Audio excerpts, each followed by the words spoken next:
Digital portal है, इसका शुभारंभ कर रहे हैं। आइए देखते हैं।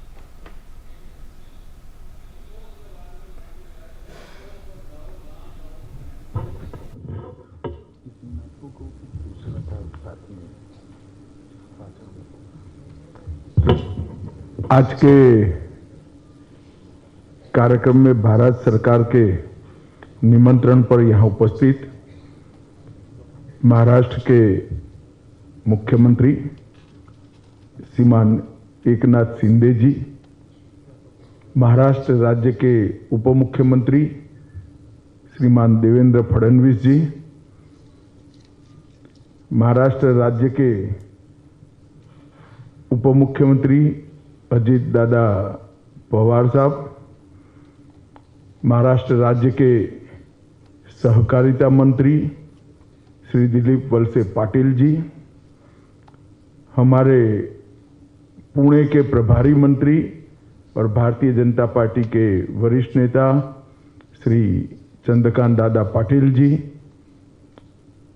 महाराष्ट्र सरकार के राजस्व मंत्री श्रीमान राधाकृष्ण विखे पाटिल जी, मंच पर उपस्थित मेरे साथी मंत्री वर्मा जी और उपस्थित सभी भारत सरकार और राज्य सरकार के अधिकारीगण और आज के कार्यक्रम में आए हुए महाराष्ट्र के सहकारिता आंदोलन से जुड़े हुए भाइयों बहनों, आप सभी को नमस्कार। सबसे पहले अजित दादा उप मुख्यमंत्री बनने के बाद पहली बार आए हैं और मैं इनके साथ पहली बार मंच पर कार्यक्रम कर रहा हूं, तो मैं दादा को एक बात कहना चाहता हूं। दादा, बहुत समय के बाद आप सही जगह पर बैठे हो। यही जगह सही थी मगर बहुत देर कर दी आपने। मित्रों, आज महाराष्ट्र सहकारिता का हमेशा देश भर की सहकारिता का कैपिटल रहा है। महाराष्ट्र से ही सहकारिता के संस्कार समग्र देश के अंदर फैले हैं और यहीं पर विठलराव विखे पाटिल, धनंजयराव गाडगिल, वैकुंठ भाई मेहता, अनेक सहकारी महर्षियों ने महाराष्ट्र को सहकारिता के क्षेत्र में एक विशेष पहल कराने का काम किया और इसी को मॉडल समझते हुए देश भर का सहकारिता आंदोलन आगे बढ़ा। आज भी आप सहकारिता आंदोलन के विकास की दिशा देखेंगे तो गुजरात, महाराष्ट्र, कर्नाटक एक प्रकार से पुराने मुंबई राज्य के हिस्सों में ही सहकारिता आंदोलन आगे बढ़ा है, पनपा है, पल्लवित हुआ है और इसलिए सेंट्रल रजिस्ट्रार की ऑफिस का काम पूर्ण तरह से डिजिटल करने का जो कार्यक्रम था वो हमारे मंत्रालय के सचिव ज्ञानेश कुमार जी ने उचित निर्णय किया कि वो कार्यक्रम महाराष्ट्र में और पुणे में किया जाए और आज मल्टी स्टेट कोऑपरेटिव समितियों की देखभाल करने वाला सेंट्रल रजिस्ट्रार की ऑफिस का पूरा सिस्टम सीआरसीएस का कार्यक्रम आज से पूर्णतया डिजिटल हो रहा है। अब कोई भी मल्टी स्टेट कोऑपरेटिव सोसाइटी को अपनी ब्रांच बढ़ानी है, दूसरे राज्य में जाना है, अपना ऑडिटेड बैलेंस शीट फाइल करना है, अपनी रिपोर्ट भेजनी है, किसी भी चीज के लिए कहीं पर जाने की जरूरत नहीं है। आपकी ऑफिस से ही आप भारत सरकार के रजिस्ट्रार के यहां पूरा कॉरेस्पॉन्डेंस कर सकते हो और वो वैध होगा। सेंट्रल रजिस्ट्रार का कार्यालय रजिस्ट्रेशन बायलॉज का रजिस्ट्रेशन, बायलॉज में अमेंडमेंट, ऑडिटिंग और सेंट्रल रजिस्ट्रार के द्वारा ऑडिटिंग का मॉनिटरिंग और चुनाव की पूरी प्रक्रिया, एचआर का विकास करना, विजिलेंस और प्रशिक्षण, ये सारे कार्यक्रमों को समाहित कर ये पोर्टल को बनाया गया है। एक प्रकार से पूर्ण पोर्टल है। आज मैं ये 3 युवाओं को भी बहुत बहुत बधाई देना चाहता हूं, जिन्होंने पोर्टल के लिए एक हैकाथन किया गया था, जिसमें अपना पूरा योगदान दिया है। नरेंद्र मोदी जी ने सहकार से समृद्धि का जो विचार रखा है, वो विचार के अंदर उन्होंने बड़े गहरे तत्वदर्शन के तहत ये विचार रखा है। मोदी जी ने इस 9 साल के अंदर देश के 60 करोड़ गरीबों को अपने पूरे जीवन के करने के काम 9 साल में समाप्त कर दिए। देश में 60 करोड़ लोग ऐसे थे जिनके कुछ स्वप्न थे। स्वप्न क्या थे? कि कभी मेरा एक घर बन जाए, घर है तो घर में बिजली आ जाए, बिजली है तो गैस का सिलेंडर आ जाए, मेरे यहां परिवार के खाने पीने की व्यवस्था हो जाए, शौचालय बन जाए, मेरे परिवार की स्वास्थ्य की सारी सुविधाओं की मैं चिंता कर पाऊं। कुल मिलाकर गरीब व्यक्ति के मन में जितने उद्देश्य से, जिसके लिए वो उद्यम करता था, 60 साल से लगा था, 2-2, 3-3 पीढ़ी चली गई, वो सारे काम नरेंद्र मोदी जी ने ये 9 साल में एक ही झटके में समाप्त कर दिया। उसको घर देने का काम कर दिया, घर के अंदर शुद्ध पीने का पानी पहुंचा दिया, उसके घर में गैस का सिलेंडर पहुंचा दिया, शौचालय पहुंचा दिया, 5 लाख तक का स्वास्थ्य का पूरा खर्चा उठा लिया और प्रति व्यक्ति प्रति माह 5 किलो अनाज भी फ्री देने का काम नरेंद्र मोदी जी ने कर दिया और बिजली भी दे दी। अब गरीब को अपना रोज जो काम करता था, उससे जो पैसा खर्च करता था, वो सारे काम भारत सरकार ने एक ही झटके में समाप्त कर दिए। ये गरीब व्यक्ति जो 60 करोड़ गरीब थे देश के, वो देश के अर्थतंत्र के साथ नहीं जुड़े थे, इसके पास बैंक अकाउंट भी नहीं था, उसको बैंक अकाउंट देने का काम भी पूरा कर दिया और उसके पूरी गाढ़ी कमाई अपने परिवार की ये प्राथमिक चिंताओं करने में समाप्त होती थी। ये चिंताएं भी समाप्त हो गई। तब उसको स्वप्न आता है कि मैं भी कुछ कमाऊं, मेरे घर में भी एक अच्छा टीवी हो, मिक्सचर आ जाए, कूलर आ जाए, मेरे घर में व्यवस्था हो जाए, मेरे बच्चे मेडिकल, इंजीनियरिंग, आईएएस बने, आईपीएस बने। ये सारे स्वप्न वो देखने लगा है आजादी के 75 साल के बाद, क्योंकि उसको संभव लगता है। पहले पूरा जीवन इसका जिस जद्दोजहद के अंदर था, वो तो समाप्त हो चुकी। अब वो कुछ उद्यम करना चाहता है, वो कुछ काम करना चाहता है। काम करना तो चाहता है, परंतु उसके पास पूंजी नहीं है। पूंजी के बगैर क्या उद्यम करेगा? पूंजी के बगैर क्या काम करेगा? इसका एकमात्र जवाब सहकारिता आंदोलन है। सहकारिता आंदोलन का मतलब है छोटी छोटी पूंजी वाले अनेक लोगों को इकट्ठा कर बड़ा उद्यम स्थापित करना, यही सहकारिता है। पद्मश्री पाटिल ने छोटे छोटे लोगों को, छोटे छोटे किसानों का छोटा छोटा पूंजी इकट्ठा कर सहकारी कारखाना लगाया, साकर कारखाना लगाया और आज देश भर में सैकड़ों साकर कारखाने इस पद्धति पर चल रहे। हमारे यहां त्रिभुवन दास पटेल ने छोटी छोटी महिलाओं से उस जमाने में 5 रुपया और आज के जमाने में 100 रुपया लेकर दुग्ध क्रांति करी, अमूल का आंदोलन खड़ा किया।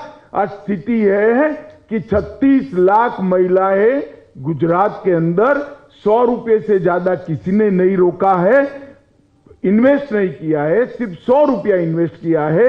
वो 36 लाख महिलाओं की कोऑपरेटिव अमूल आज 60,000 करोड़ का मुनाफा वो 36 लाख महिलाओं को पहुंचा। 60,000 करोड़ रुपए का मुनाफा। तो सहकार से समृद्धि का मतलब है छोटे से छोटे व्यक्ति को अपने जीवन को उन्नत बनाने का मौका देना, छोटे से छोटे व्यक्ति को देश की आर्थिक प्रगति में योगदान लेने के लिए एक मंच, एक प्लेटफॉर्म देना और सहकारिता के माध्यम से इसका जीवन का उद्धार करना। और इसीलिए इस सहकारिता मंत्रालय की स्थापना की गई है। आज हमने जिस पोर्टल को यहां पर शुरू किया है, देश की 1555 बहुराज्यीय सहकारी समितियों को इसका फायदा मिलेगा। महाराष्ट्र में 1555 में से जोर से ताली बजाना बाद में 42% सोसाइटी अकेले महाराष्ट्र में है। एक और पूरा देश है और एक और महाराष्ट्र है। जितनी मल्टी स्टेट कोऑपरेटिव सोसाइटी देश भर में है उसमें से 42% महाराष्ट्र में है। मैं इसलिए आया हूं कि महाराष्ट्र के सभी सहकारिता आंदोलन के नेताओं को बताना चाहता हूं कि हमारी स्ट्रेंथ क्या है।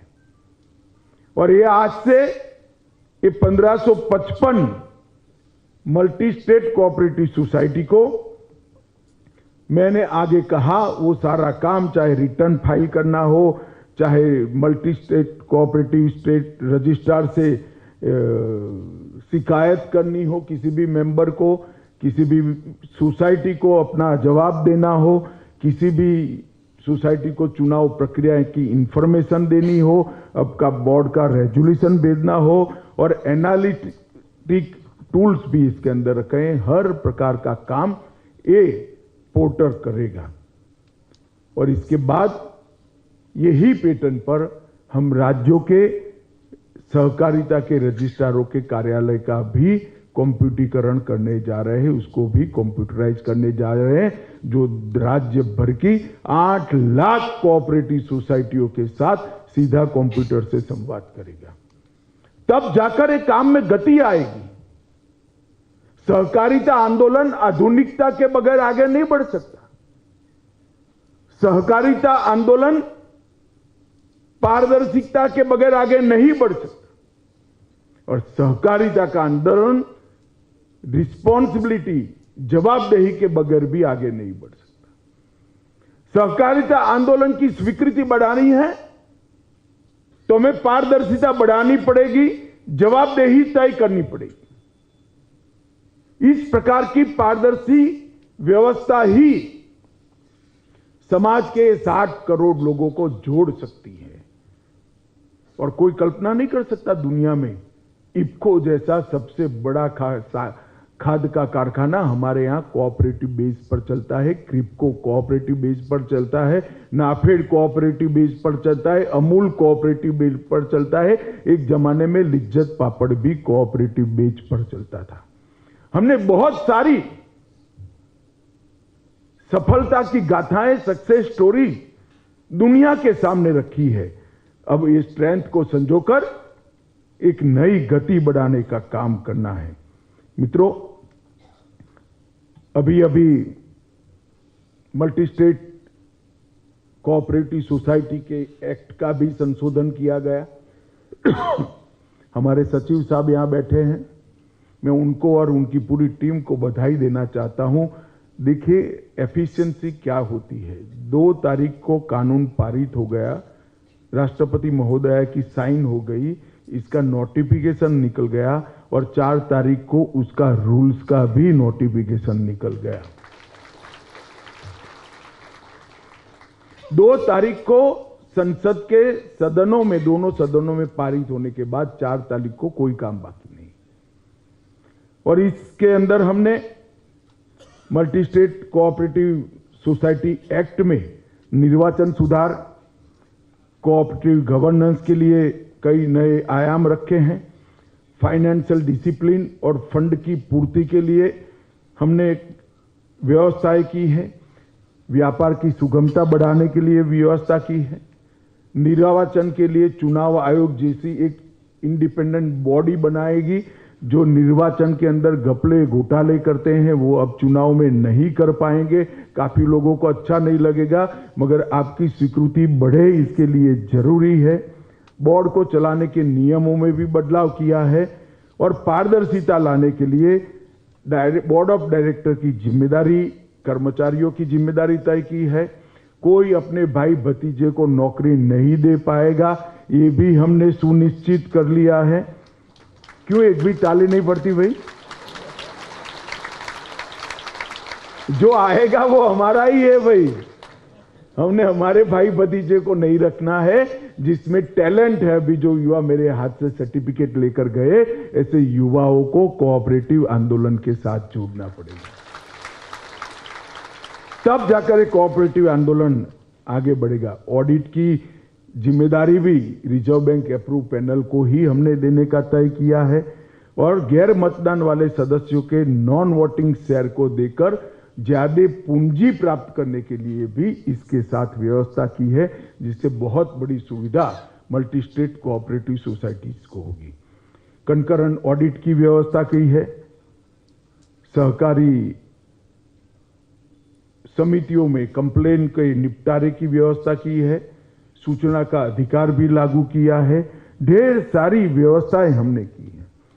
मित्रों, नरेंद्र मोदी जी के नेतृत्व में, मोदी जी के सतत मार्गदर्शन से हमने पैक्स को लाइव बनाने का तय किया है।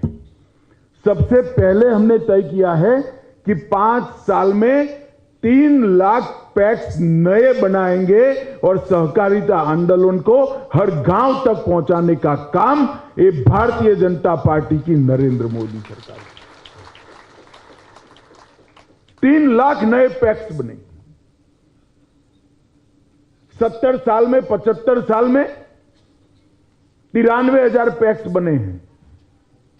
अगले 5 साल के अंदर 3 लाख नए पैक्स लगाएंगे। हमने जितने भी पैक्स बने हैं, इस सबका कंप्यूटराइजेशन का काम समाप्त कर दिया है।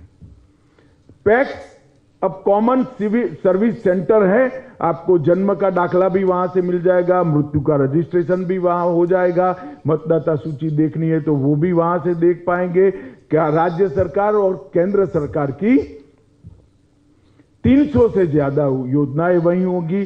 पैक्स बैंक मित्र भी होंगे। पैक्स सस्ती दवाई की दुकान भी बन पाएंगे। पैक्स गैस का वितरण का भी काम करेंगे। पैक्स अब पेट्रोल पंप भी बन पाएंगे। पैक्स नल से जल की जो समिति है, इस समिति को गांव में संचालित करेंगे। पैक्स भंडारण का भी काम करेंगे। मित्रों, विश्व की सबसे बड़ी भंडारण योजना मोदी जी ने कैबिनेट के अंदर अप्रूव की। राज्य सरकार और केंद्र सरकार जो धान और गेहूं खरीदेगी या रागी खरीदेगी, ज्वार खरीदेगी, बाजरा खरीदेगी, मक्का खरीदेगी, वो कोई फूड कॉर्पोरेशन ऑफ इंडिया के बड़े गोडाउन में नहीं जाएगा, आपके तहसील में ही रहेगा और वहीं से सस्ता अनाज की दुकान पर चला जाएगा। ट्रांसपोर्टेशन शून्य हो जाएगा और इसके लिए बहुत बड़ी योजना है। दिलीप वळसे पाटिल यहां बैठे, मेरा उनको आग्रह है, सुबह हमारे तीनों महानुभाव, मुख्यमंत्री और दोनों उप मुख्यमंत्री को मैंने बनाया। महाराष्ट्र ने इसका सबसे ज्यादा फायदा लेना चाहिए। एक भी तहसील ऐसी न हो जहां कोऑपरेटिव भंडारण की, स्टोरेज की व्यवस्था न की जाए। और बहुत मल्टी डायमेंशन है। स्टोरेज कोऑपरेटिव के पास ट्रैक्टर भी होगा, ड्रोन भी होगा। स्टोरेज कोऑपरेटिव के पास पराली को उठाने के लिए मशीनों की व्यवस्था भी होगी। ढेर सारा काम इसके माध्यम से हो जाए। इसका मैक्सिमम फायदा महाराष्ट्र ने लेना चाहिए, ऐसा मेरा मानना है। मित्रों, अब कोऑपरेटिव को जेम के प्लेटफॉर्म का भी फायदा मिल रहा है। हम एक सहकारी कोऑपरेटिव डेटा बना रहे हैं। आप मेरे ऑफिस में कभी चाय पीने आइएगा साच अर्थ में कह रहा हूं।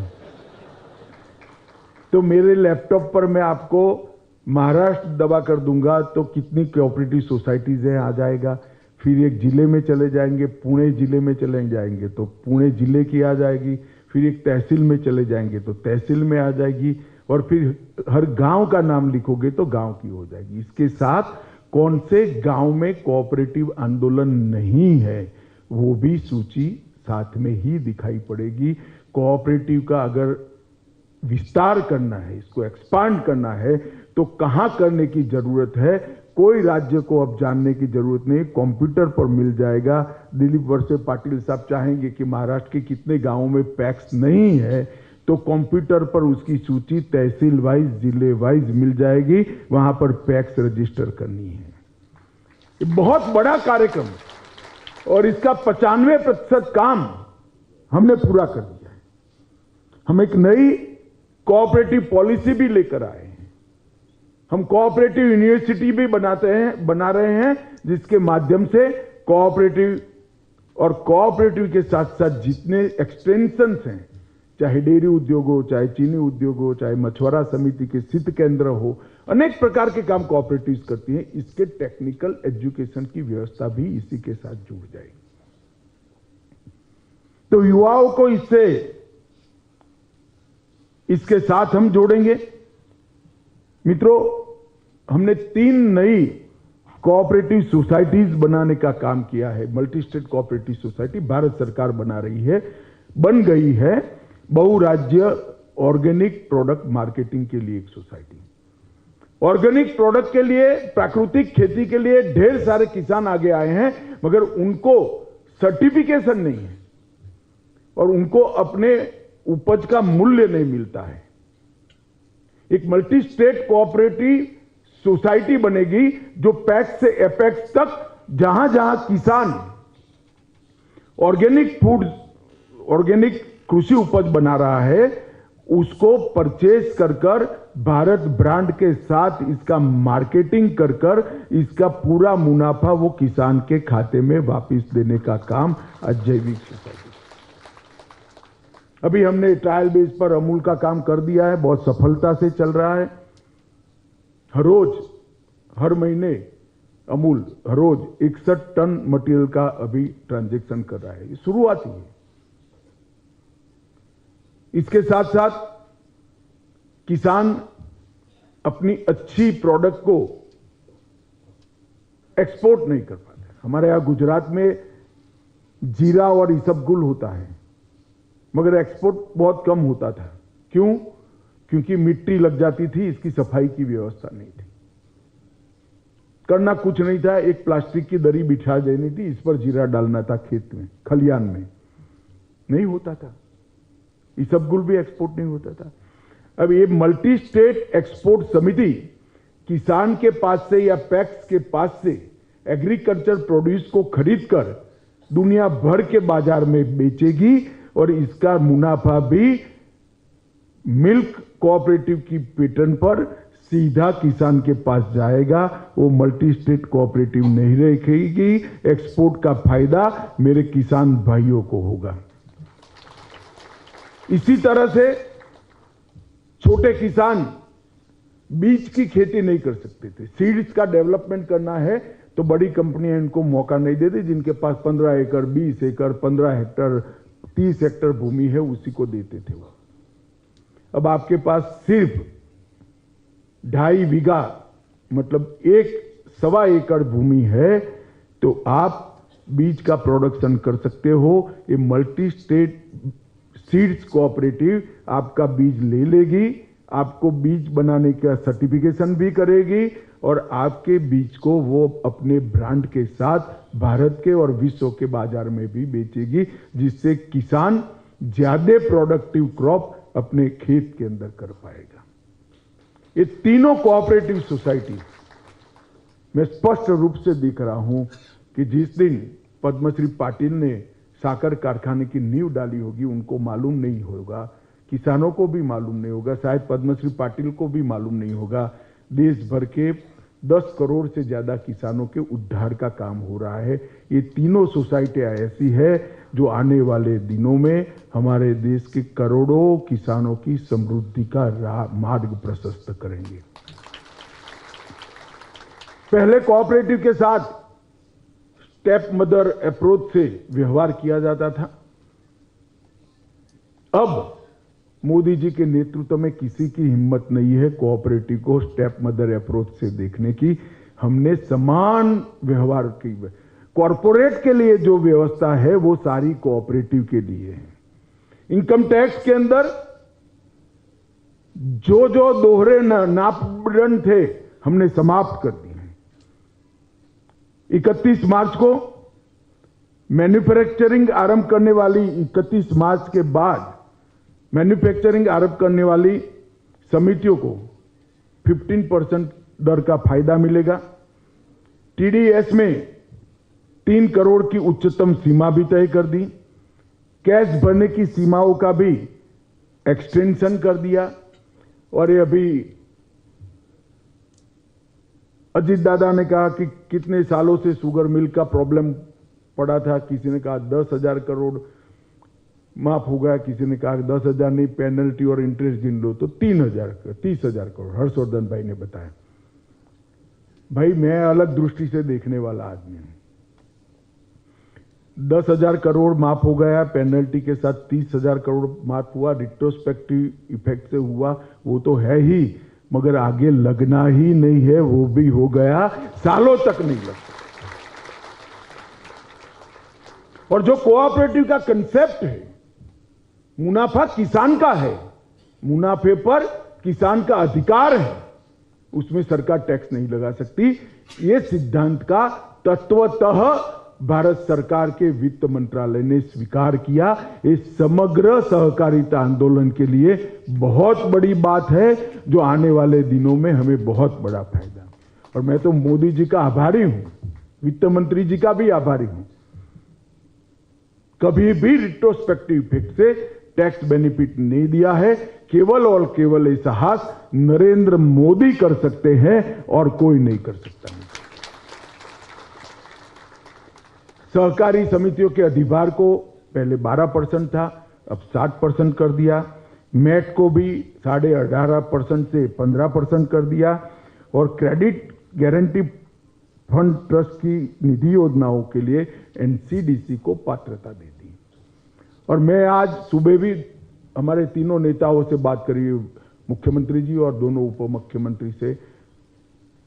महाराष्ट्र का एक भी कोऑपरेटिव साकर कारखाना ऐसा नहीं होना चाहिए जो इथेनॉल न बनाता हो। एनसीडीसी के पास ढेर सारा पैसा है। 10,000 करोड़ की घोषणा की, आप 10,000 करोड़ भूल जाइए, आपको जितना पैसा चाहिए इतना हम फाइनेंस करेंगे।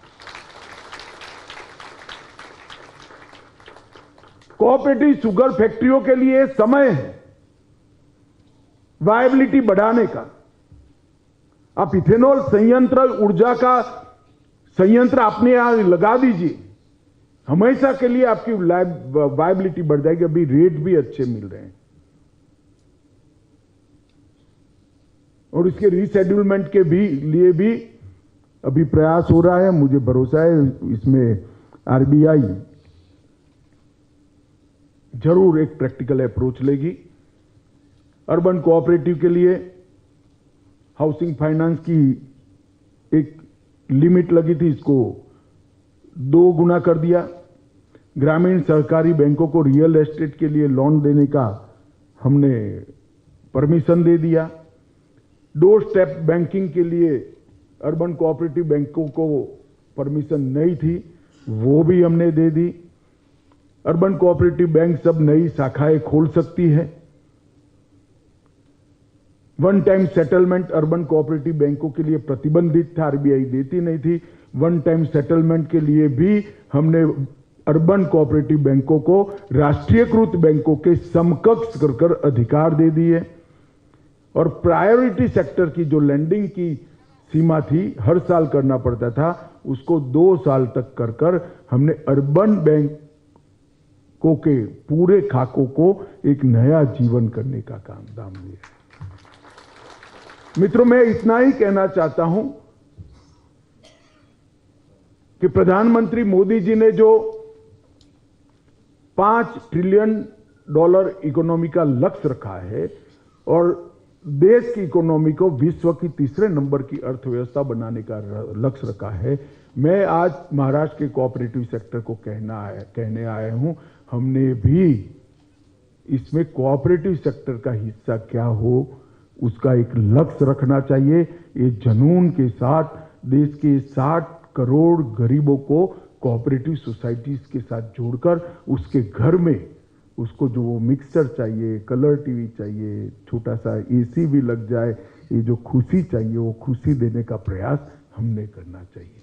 सहकार से समृद्धि का अर्थ यही है और मोदी जी के विजन में आज एक नया काम कोऑपरेटिव मंत्रालय ने शुरू किया है। डिजिटल पोर्टल का शुभारंभ, इस संपूर्ण कंप्यूटराइजेशन है हमारे सेंट्रल रजिस्ट्रार कार्यालय का। मुझे भरोसा है कि 1555 जो मल्टी स्टेट कोऑपरेटिव सोसाइटीज है इसका बहुत फायदा मिलेगा। आज मैं वो 3 बच्चे जिनको यहाँ पर सम्मानित किया है उनको मैं फिर से एक बार बधाई और साधुवाद देना चाहता हूँ। और आप सभी ने आज के कार्यक्रम में आया, हमारे सारे नेताओं का सम्मान किया, इसलिए आप सभी का बहुत बहुत धन्यवाद। भारत माता की जय, वंदे मातरम। आप सुन रहे गृह मंत्री अमित शाह को, जो कि सहकारी समितियों का जो CRCS कार्यालय था उसके जो डिजिटल पोर्टल है उसका उन्होंने शुभारंभ किया। साफ तौर पर उन्होंने कहा